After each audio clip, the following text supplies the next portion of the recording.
성막이 지어지고 있는데 이제 지금 시대에는 성막이 없죠. 성막이 없지만 성막의 말씀을 묵상해야 되는 이유가 있겠죠. 그것은 성막을 주신 하나님의 계획, 그 마인드, 그 마음, 그 정신을 우리가 새기고 우리 마음 안에서 함께 살아내야 할 줄 믿습니다. 우리가 읽은 말씀은 재단을 만들고 재단은 뿔이 있습니다. 우리가 앞에서 이미 하나님이 모세에게 말씀하실 때 이 내용들을 나누었어요. 재단의 뿔에는 무엇을 바른다고 했죠?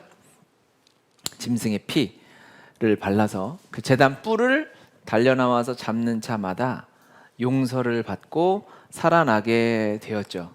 그래서 성경에 보면 솔로몬을 반역한 아도니아가 반역죄로 그는 물론이요 그의 가족이 다 처단돼야 하지만 그 뿔을 잡음으로 말미암아 아도니아가 나중에는 다시 이제 그의 죄로 죽게 되지만 그 장면에서는 그 죄값을 당하지 않고 살아나는 그러한 장면을 우리가 나누었었습니다. 제가 언제 나누었나 살펴봤더니 10월 16일 예배 때 나누었었더라고요. 그거를 기대하는 거는 제 잘못이죠. 그렇죠. 저 기대하지 않습니다. 그래서 복습을 잠깐 했고 재단 뿔에 대한 내용은 그때 우리가 잠깐 나누었고 이제 재단 뿔과 또 물두멍과 그리고 성막 울타리, 이렇게 울타리를 만든다는 것은 뜰을 만든다는 것이죠. 이렇게 하나님의 말씀대로 성막의 한 요소가 이렇게 갖추어져 가고 있어요. 근데 8절에 나오는 이 물두멍이라고 나오는데요. 이 물두멍은 이제 여인들의 성전의 수종드는 8절에 보면 회막문에서 수종드는 여인들의 거울로 만들었다라고 했습니다. 이제 지금은 우리가 거울을 아주 좋은 기술로 이렇게 비치게 부어서 만들지만 그 당시는 놋을 닦아서 최대한 반짝반짝 광을 내서 이제 거울로 썼잖아요. 하나님의 성전에 과연 그것이 합당한가? 사실 그 당시의 문화를 보면 결코 합당하지 않습니다. 일단 하나님 앞에 최상을 드려야 되잖아요. 근데 이건 뭐예요? 중고예요, 중고. 우리가 지금은 중고도 잘 쓰잖아요. 다 당근마켓. 요즘에 이제 당근의 그 어원이 막 바뀌어가고 있다고 하더라고요. 어원이 아니라 하여튼 주로 쓰는 용도가 먹는 당근보다 거래하는. 근데 중고도 지금은 잘 쓰지만 하나님 앞에 어찌 중고를 드리겠어요. 그런데 여기는 정확하게 여인들이 쓰는, 그들이 가지고 있는 그 거울로 하나님 앞에 드렸던 것이죠. 하나님이 특별히 여인들을 택하시고 또 여인들의 거울, 중고도 중고고 새 것도 아니고 최상품도 아니고 또 성막을 이루는데 여인들의 물품이 사용되었다. 이것도 사실은 대단한, 상상할 수 없었던 이야기입니다. 그 당시에 여인들이 제대로 사람 대접 받기에 힘든 시대를 살고 있잖아요. 그런데 항상 그 시대를 초월하는 헌신, 그래서 그 당시에 여인들의 헌신이 참 귀했던 거예요. 할 수 없는 상황에서 드릴 자격조차, 나서는 것조차 대단한 용기가 있었던 거예요. 예수님 당시에도 누가복음 8장 3절에 보면 헤롯의 청지기 구사의 아내 요한나와 수산나와 다른 여러 여자가 함께하여 자기들의 소유로 그들을 섬기더라 라고 이렇게 나옵니다.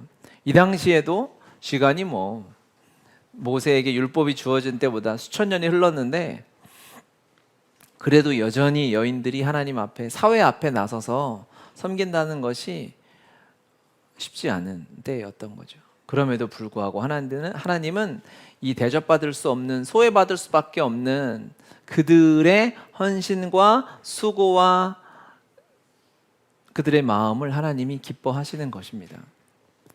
하나님의 나라는 세상의 원리와 결코 같지 않습니다.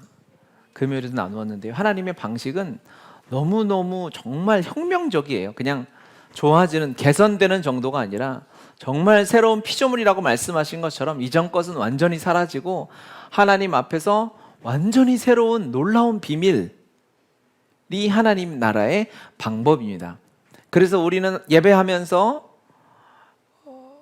하나님 앞에 신앙생활 하면서 무엇을 배워야 하냐면 하나님의 방식을 배워야 돼요. 세상의 방식대로, 이게 너무 중요한 게 우리가 교회를 섬기고 이끌어 나가면서도 세상의 방식대로 교회가 우리가 살고 교회가 성장하고 이루어져 가면 이곳 처음으로 들어와서 예수님 믿는 사람은 이 방식이 맞는 줄 알아요. 그런데 목표를 이루기 위해서 그 수단을 세상의 방법을 쓰면 결코 안 돼요. 하나님은 하나님의 방법대로 하나님의 뜻을 이루시는 분이십니다. 아멘. 그래서 우리는 철저하게 작은 것부터 목표 중심이 아니라 한 걸음 한 걸음 그 과정 안에서 하나님의 방법, 하나님의 식을 배워야 하고 그렇게 살아야 합니다. 이것이 중요하죠. 삶이니까요. 생활 양식이니까. 그렇게 되지 않으면 우리 다음 세대는 그것이 당연한 줄 알고 배우게 되죠. 내 이익을 위해서, 우리 교회의 이익을 위해서 무조건 세상의 방법대로 사람을 늘리고 돈을 모으고 건물을 지어내는 것이 과연 하나님의 방식일까? 그렇게 하나님 일하실 수도 있습니다. 하지만 그것이 하나님의 방식이라고 이야기하고 그렇게 살아야 한다고 말하는 것은 너무 위험한 일입니다. 주님의 방식은 완전히 세상과 달랐어요. 우리가 옳다고 생각하는 것, 내가 맞다고 생각하는 것, 세상 사람들이 맞다고, 많은 사람들이 여론에서 또 유튜브에서 많은 사람들이 떠드는 것이 결코 옳은 것이 아닐 수 있다는 것을 우리가 말씀 앞에서 깨달아야 됩니다. 특히 이제 성장할수록, 이제 어르신일수록, 기성세대가 되어 갈수록 이 생각이 굳어질 수 있거든요. 대단히 위험하거든요. 그러면 어떻게 될까요? 생각이 굳어지면 어떻게 되죠? 예수님 이 땅에 오실 때 예수님을 거부하게 됩니다. 예수님이 왜 거부당했겠어요? 율법의 틀에 딱 사로잡혀서, 그들의 생각에 딱 사로잡혀서 살아가던 자들이 예수님을 절대로 만날 수 없는 것입니다. 그래서 백부장이 칭찬받은 거예요. 우리가 큐티했죠, 엊그저께. 백부장이 칭찬받은 이유는 무엇입니까? 출신도 성분도 학벌도 가문도 어디 자랑할 것이 하나 없는 예수라는 아주 신입 선지자, 흉내내는 자에게 무릎 꿇고 내 하인의 생명을 살려달라고 외쳤던, 그가 기성세대의 그동안의 율법의 생각에 사로잡혀서 살아왔다면 무릎 꿇을 수 없죠. 그래서 바리새인들이 그들의 삶은 아주 대단해 보일 수 있었으나, 율법은 잘 지킬 수 있었으나, 하나님의, 예수님이 새로운 하나님의 복음을 제시하실 때에, 아니 진정한 복음을 제시하실 때에 발견할 수 없었던 것입니다. 예수님께서 회당에 들어가셔서 하나님 앞에 헌금할 때에, 그때 칭찬받은 여인이 있죠. 여기도 또 여인이에요. 그러니까 주로 성경에서 깨지면 남자들이 많이 깨지고 칭찬은 자매님들이 많이 받습니다. 그렇다고 자매님들이 옳으냐? 그건 아니에요. 하와를 생각하시고 평생 회개해야 합니다. 그러니까는 교만하지 말라고, 너무 또 낙심하지 말라고 자매님들 많이 해주신 거지, 우리 하와를 생각하면 지금도 치가 떨리죠. 도대체 왜 그걸 드셔가지고. 하여튼 또 화가 나는데, 하여튼 이 과부의 두 렙돈 사건 말씀을 읽어볼까요? 또 어떤 가난한 과부가 두 렙돈 넣는 것을 보시고 같이 읽어요. 이르시되 내가 참으로 너희에게 말하노니 이 가난한 과부가 다른 모든 사람보다 많이 넣었도다. 잘하는 일이죠. 주님의 평가가 뭡니까? 이 두 렙돈이 많다는 거예요. 이 많다는 것은 그냥 비유가 아니고 단어를 보면 셈할 때의 수를 세는 거예요. 주님이 셈을 하셨는데 가치를 매기는데 이 두 렙돈, 이 200원이 더 많다는 거예요.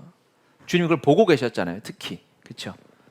상황을 보면 마가복음 12장 1절, 이제 같은 본문인데 마가복음을 썼어요. 이게 더 리얼하게 나와 있어서 세 번역으로 읽겠습니다.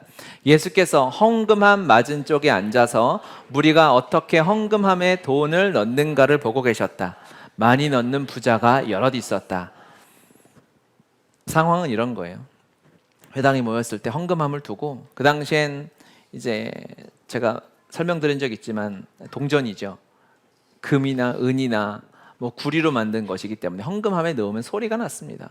그 사람이 많이 넣는지 적게 넣는지 다 알 수 있어요. 근데 많이 넣는 부자들이 있어요. 그러니까 예수님께서 헌금함을 맞은편에 앉아서 보고 있으셨어요. 소리를 듣고 계셨어요. 어떤 태도로 헌금을 하는가를 보고 계셨죠. 그런데 2렙돈을 드린 그 여인은 그것이 내 재산의 비율 때문에 그랬을까? 그것도 맞긴 하겠죠. 하지만 그 마음이지 않았겠습니까? 이 200원이 하나님 나라에 별로 얼마나 도움이 되겠냐라는 생각이 있을 수 있겠죠. 그런데 하나님 나라의 원리는 그렇지 않아요. 마음으로 드리는 것이죠. 그랬더니 주님 앞에 칭찬을 받습니다. 이 같은 원리가 오늘 본문에 또 나와요. 본문에 보시면 이제 24절, 우리 38장 24절, 성소 건축 비용으로 드린 금은 성소의 세겔로 29달란트와 730세겔이며, 그렇죠?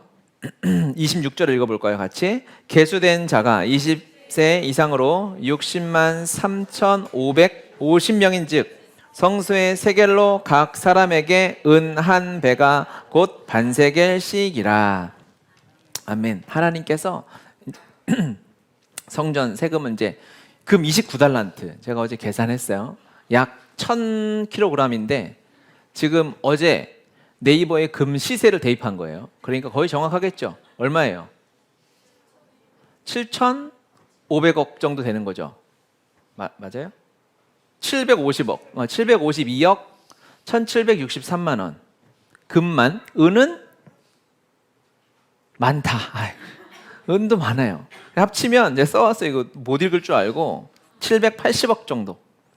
성막을 짓는데 하나님 앞에 드린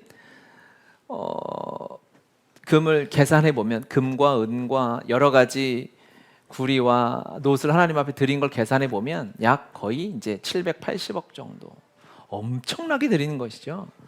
그러니까 예를 들어서 여러분, 자, 어떤 큰 성전을 짓는데 800억짜리를 짓는 거예요. 우리한테 주어졌어요. 800억짜리 짓는 헌금하십시오. 그러면 거기다 100원 내기에 되게 뻘쭘하겠죠. 200원 내기 뻘쭘하겠죠. 그런데 하나님께서 그것을 의무로 주셨어요. 오늘 본문 읽은 것처럼 계수된 자가 다 낸 걸 계산하니까 반세겔씩 낸 셈이 됐다. 모든 더 낸 사람이 있고 적게 낸 사람이 있어요. 하지만 반드시 모든 사람이 냈어야만 하는 거예요. 그게 명령이었어요. 세금으로 하나님 이것을 운영하셨어요. 하나님이 모르셨을까요? 자원하는 마음이 기쁜 걸 모르셨을까요? 그런데 그럼에도 불구하고 그것을 백성들의 세금으로, 성전세로, 의무로 주신 이유는, 속전으로 받으신 이유는 무엇이냐면 이것에 동참하는 기쁨을 알게 하시기 위함인 것입니다. 그래서 모든 사람의 수로 계산했더니 한 사람이 낸 거는 얼마 되지 않는 거예요. 실제로는 더 많이 낸 사람이 있고 부자들이 있겠죠. 그 가운데도 어디나 빈부격차는 있었을 테니까요. 그런데 하나님께서 모든 사람이 동참하는, 참여하는 하나님의 성막을 짓는 기쁨에 동참해서 그 기쁨을 누리라고, 우리의 재정이 쓰여서, 아주 작은 이 동전 몇 개가 쓰여서 하나님 나라를 이뤄가는 이 원리를 깨달으라고, 그것을 알라고 하나님께서 이 은혜를 주신 것입니다. 그래서 여러분, 사역의 기회, 섬김의 기회, 우리가 후원의 기회는 무엇입니까? 하나님 나라를 위한, 하나님이 돈 없어서 모든 사람을 공평하게 세금을 내라고 하시겠어요? 그 마음을 잘 보십시오. 왜 그렇겠습니까? 세상의 원리로만 생각하면 어떻게 돼요? 반드시 세금을 내야 국가가 운영되죠? 그렇죠? 그렇기 때문에 모든 사람이 반드시 내야 되는 의무예요. 그런데 하나님 나라에 엄밀히 얘기하면 의무는 없어요. 하나님은 우리에게 의무를 주셨죠. 주일 성수의 의무, 그렇죠?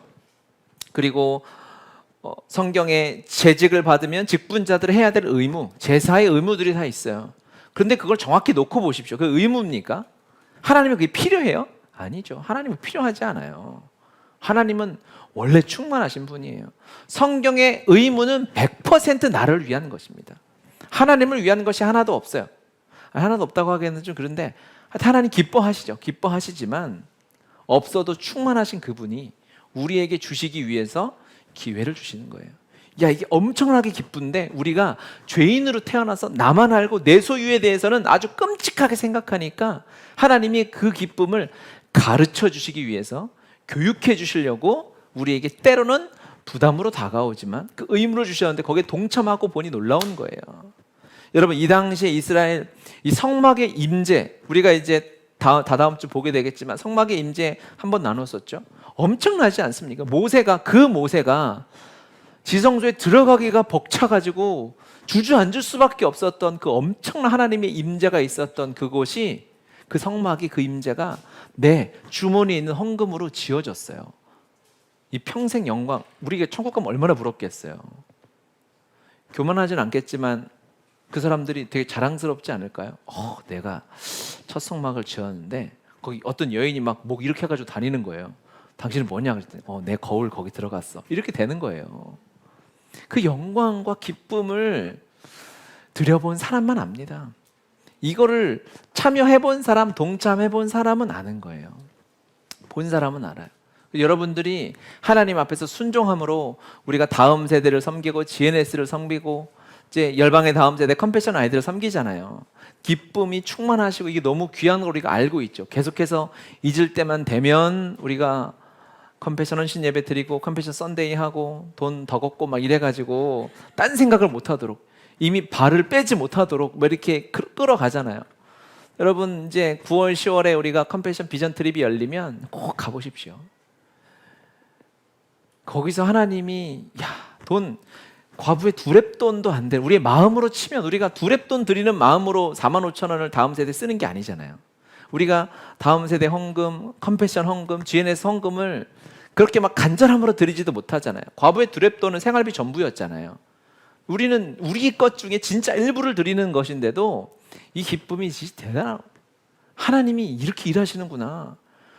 그러면 하나님이 우리를 어떻게 인정하실까요? 저는 하나님께서 그 일을 위하여 헌신하고 헌금한 자는요, 여러분 필리핀 세부의 아이들을 품으신 여러분들은 하나님이 뭐라고 인정하시냐면 너희가 그 아이의 어머니고 아버지다. 너희가 필리핀의 선교사다라고 하나님께서 같은 위치에서 저는 상급을 주실 것이라고 믿어요.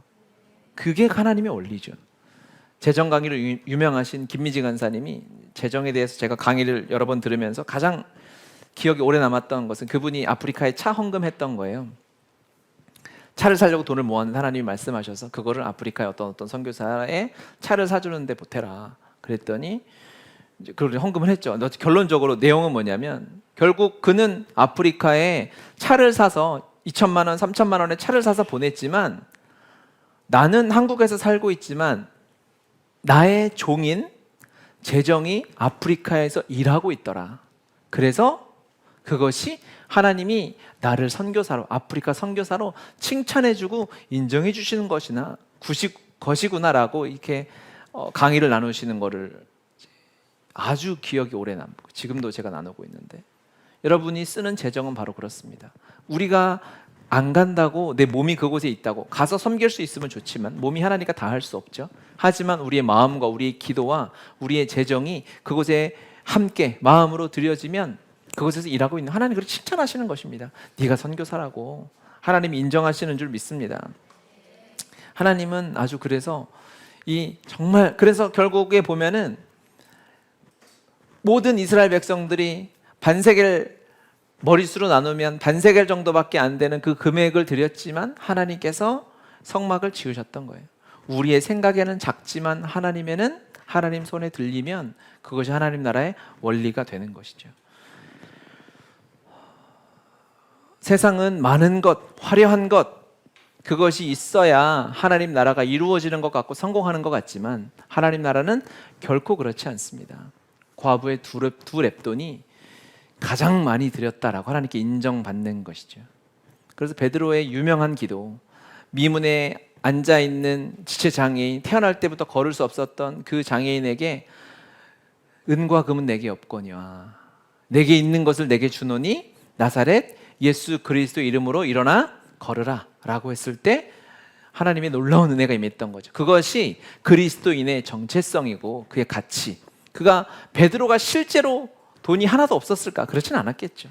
하지만 그에게 중요한 것은 돈이 보이지 않았던 거예요. 세상의 방법, 세상의 성공 공식이 그의 삶에는 전혀 적용되지 않았고 하나님 나라의 원리대로 예수 이름, 예수의 보혈의 능력으로 살아갔던 것입니다. 이게 반대로 역전되잖아요. 이게 역전되는 순간 교회는 타락하게 되죠. 교회 역사에 가장 암울했던 시기는 교회가 돈이 제일 많았을 때입니다. 중세 시대에 로마 황제가 교황에게 무릎 꿇고 기도받고 황제로 인정받아야 하는 그때가 인류 역사상 가장 참혹했던 시기예요. 그때 교회 돈이 어마어마하게 많았어요. 한 교황이 뜰에 난간에 서가지고 이렇게 쳐다보고 있는데, 유럽은 지금도 천주교는 하나의 교회잖아요. 주일날 예배를 마치고 일요일 저녁부터 월요일 화요일까지 유럽 전역에서 헌금 뽕다리가 막 그때는 교황청으로 성 베드로 성당으로 막 이렇게 왔나 봐요. 그 당시엔 베드로 성당이 없었겠지만 교황이 있는 곳으로 막 오니까 그거를 난간에서 보면서 베드로 사도가 은과 금은 없다고 이야기했는데 지금 우리는 은과 금이 너무 많이 가지고 있다라고 감탄하고 있는 모습을 그 옆에 성자 토마스 아퀴나스가 그것을 보면서 그렇게 말했다고 하죠. 은과 금은 가졌을지 모르나 나사렛 예수 그리스도의 이름은 잃어버린 상황이 지금의 교회다라고 지적했다는 것이죠. 중요한 이야기입니다. 여러분, 우리가 어느 순간 은과 금을 쥐고 있는 순간 예수님의 이름을 놓쳐버릴 수 있는 거예요. 그래서 예수님의 방법이 세상의 방식과 너무 달라요. 지금도 교회 안에서 우리가 생각하는 것, 어떻게 그래도 돈 없이 하느냐, 그래도 돈이 필요하지 않냐. 필요하죠. 하지만 진짜요? 돈 없으면 못하나요? 재정이 없으면 못하나요? 사람이 없으면 못하나요? 힘이 없으면 못하나요? 하나는 필요 없죠. 여러분, 이 아주 세상을 뒤집어 놓는 하나님의 방식을 우리가 깨닫고 거기서 기도해야 하는 것입니다. 그것을 알아가는 시간들인 거예요. 예수님이 이 땅에 사람으로 오실 줄 아무도 너무 충격적인 방법으로 오신 거죠. 하나님이 신이 될 줄이야 몰랐던 거예요. 이거 어떻게 누가 이거를 생각하겠습니까? 그런데 그 메시아가 왔는데 이름도 듣도 보도 못한 베들레헴이라는 곳에서 말 구유에 태어나실 줄 누가 알았겠어요? 이게 세상으로는 이해가 되는 방법이겠습니까? 마지막 요한계시록에 보면 천국의 주인공이 어떤 모습입니까? 왕, 온 우주와 열방의 왕 중의 왕이신 그분, 요한계시록의 주인공, 그 예수님의 모습이 무엇입니까? 어린 양이잖아요. 어린 양, 그렇죠? 이게 하나님 나라의 시계인 거예요. 세상으로 보면은 가장 나약해 버리고 없어 보이는, 볼까요? 요한계시록 5장 6절 7절 같이 읽겠습니다. 내가 또 보니 보좌와 내 생물과 장로들 사이에 한 어린 양이 서 있는데 일찍이 죽임을 당한 것 같더라. 그에게 7 뿔과 7 눈이 있으니 이 눈들은 온 땅에 보내심을 받은 하나님의 7 영이더라. 그 어린 양이 나와서 보좌에 앉으신 이의 오른손에서 두루마리를 취하시니라. 어디 갔어? 이게 제 앞에밖에 안 나와. 이게 하다가 죄송해요.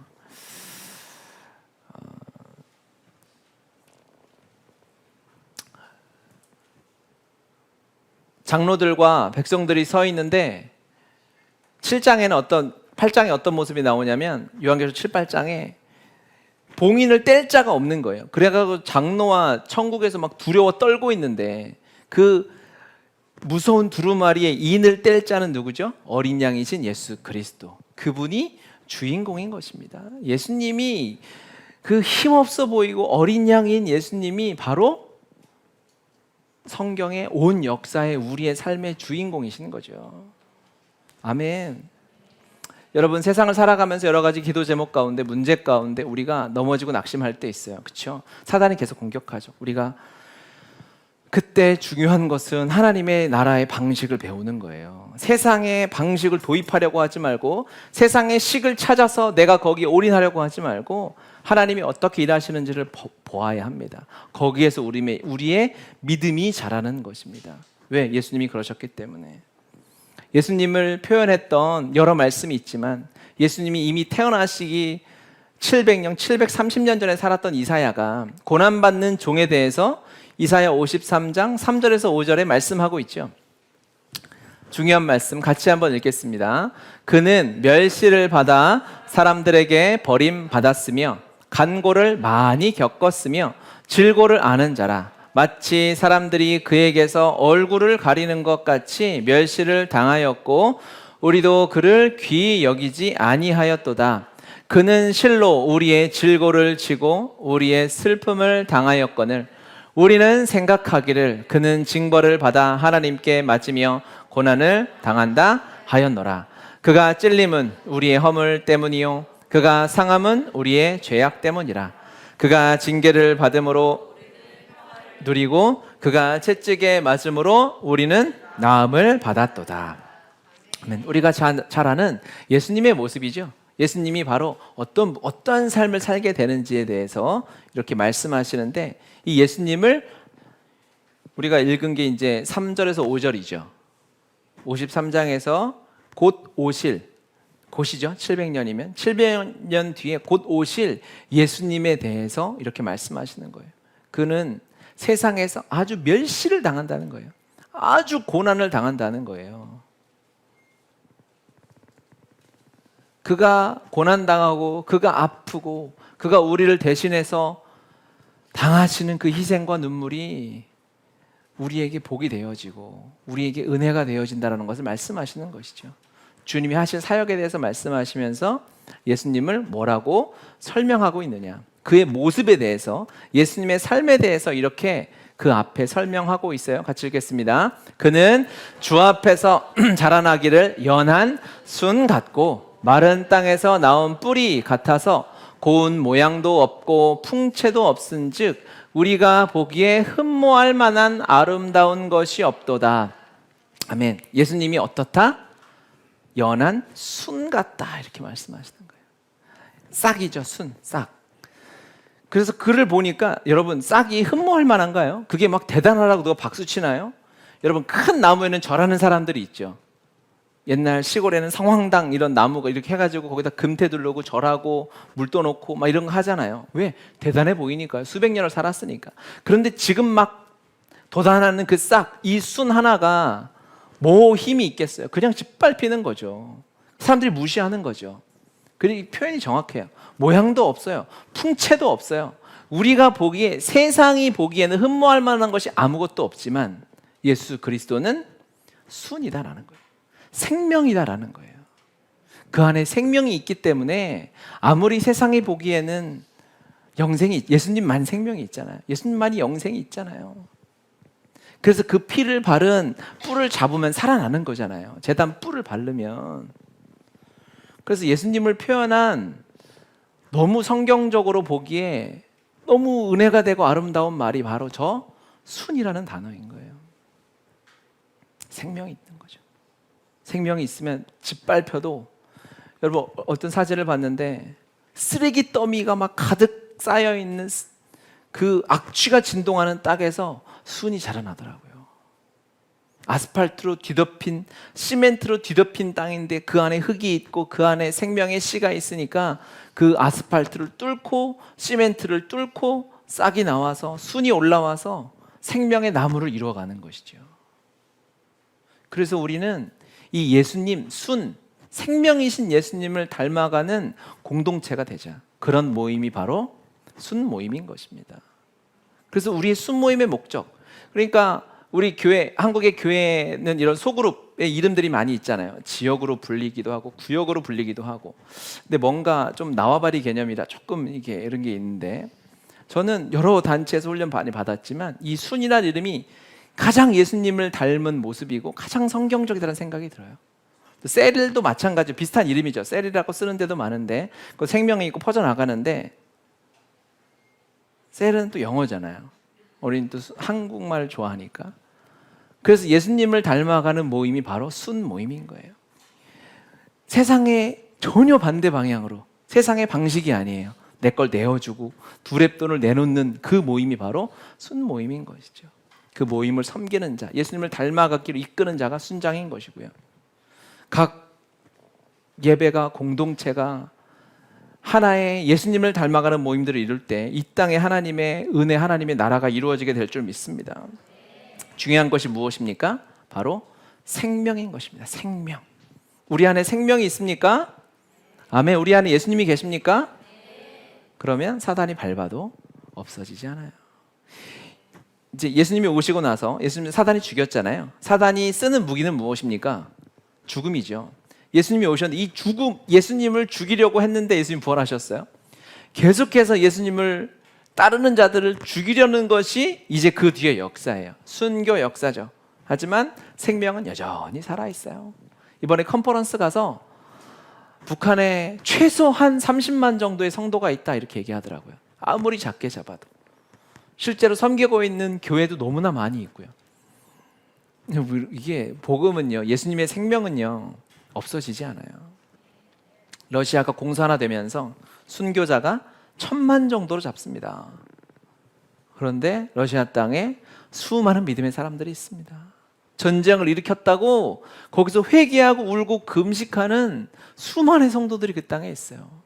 복음은 사라지지 않습니다. 여러분도 생명을 가지고 있죠. 할렐루야. 그래서 여러분은 지지 않습니다. 이깁니다. 무조건 이길 수밖에 없어요. 문제가 다가오고 여러 문제 앞에 우리를 낙심시키고 우리 절망시키죠. 분명히 이겨요. 그렇죠? 시간 차이긴 한데 그 시간은 여러분의 믿음의 사이즈라고 보면 돼요. 문제가 왔는데 시간 해결이 안 돼요. 그럼 여러분 믿음이 큰 거예요. 하나님 보시기에 아우 쟤는 세가지고 배짱이 있어. 그러니까 이 아들은 10년은 버틸 수 있어. 하나님이 이끌어 가시는 거예요. 저주가 아니에요. 망하는 게 아니고 하나님이 우리에게 믿음을 주셨고 생명을 주셨기 때문에 버텨나가는 것입니다. 그런데 어떤 문제가 있을 때 하나님 바로바로 응답해 주시는 경우가 있죠. 초신자들, 믿음이 연약한 자들. 그런 거를 자랑하고 떠벌리고 막 그러다가 꼬꾸라지는 수가 있고, 응답이 너무 빨리 자주 온다 그러면 고개를 바짝 숙이고 주여 응답이 너무 자주 옵니다. 이거 저를 이렇게 보십니까? 너무 감사하지만 이 기간에 하나님 주신 시간 안에 중요한 건 뭘까요? 낙심하지 않는 겁니다. 이 시대가 우울증의 시대잖아요. 거기서 우울해지고 마음을 내려놓게 하는 게, 왜냐하면 그 문제 해결은 반드시 본다니까요. 안 본 거 있어요 여러분? 가져와 보세요. 기도했는데 하나님이 죽어도 응답 안 하실 것 같고 이건 절대 안 될 것 같은 거 있으면 한번 가져와 보시라고요. 없잖아요. 없어요. 응답은 반드시 이루어집니다. 그때까지 낙심하지 마시길 바랍니다. 마지막으로 한 가지만 더 나누고 우리 같이 오늘 성찬을 대하겠습니다. 우리 오늘 제목 여인들의 거울이죠. 거울은 무엇입니까? 여인들의 거울은 성막에 수종드는 거울, 이 물두멍은 이 사이즈가 안 나와 있어요. 다 나와 있는데 이 물두멍만은 사이즈가 없어요. 그래서 여인들이 거울을 냈는데 이 물두멍의 용도가 뭔지 아시죠? 아마 최소한 제사장 4명이서 손을 씻을 수 있는 사이즈일 것이다라고 해요. 그럼 최소한 이 정도는 돼야 될 것 같아요. 4명이 이렇게 동서남북에 서가지고 손 씻고 들어갈 수 있을 만큼 최소한. 그런데 거울로 만들었어요. 왜? 비추게 하는 거죠. 깨끗한 물을 넣어서 손 씻으면서 나를 보는 거죠. 이 의미를 묵상하면서 너무 의뢰가 되더라고요. 여인들은 거울은 뭐죠? 나를 치장하는 거죠. 나를 치장하고 나를 가꾸는 것이 하나님 손에 드려졌더니 내 외모를 비추는 것이었는데 하나님께 드려졌다. 하나님 그걸 어떻게 사용하시냐면 우리의 영혼을 비추는 거울로 사용하시는 거예요. 제사장들 손을 씻으면서 회개해야죠. 성막에 들어와서 제사하는 모든 사람들이 손을 씻으면서 회개하는 것이죠. 하나님께 드려지면요, 그것이 지금은 비록 나 자신을 위한 것이라 할지라도 주님의 손에 드려지면 하나님이 그걸 쓰시는데 그 영혼을 비추고 영혼을 새롭게 하고 회개하는 역사로 쓰시는 것입니다. 드려지면, 하나님 앞에 드려지면 이거는 가치 없는 것 같아요. 하나님 이거는 그냥 나를 위한 건데요. 이거 드려서 뭐 하겠어요? 아니요. 하나님께 드려보십시오. 하나님 손에 붙들리면 그걸 어떻게 쓰시는지 아주 놀라운 거예요.